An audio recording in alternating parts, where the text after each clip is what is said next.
महाराज विठ्ठलाला म्हणतात की हे देवा तुम्ही माझा अवेअर करू नका, म्हणजे मला नजरअंदाज करू नका. काय म्हणतात बघूया.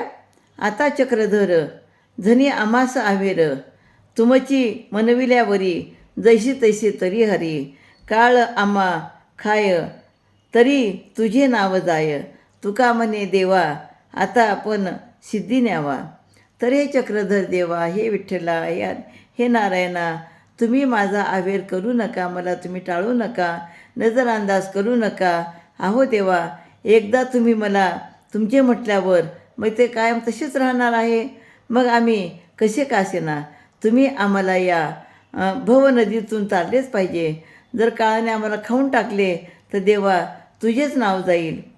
तुकाराम महाराज म्हणतात, देवा तुम्ही जो भक्ताचे रक्षण करण्याचा प्रण घेतला आहे तो माझे रक्षण करून सिद्धीस न्यावा आणि आमचे रक्षण करावे.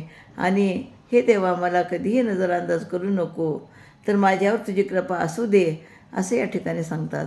रामकृष्ण.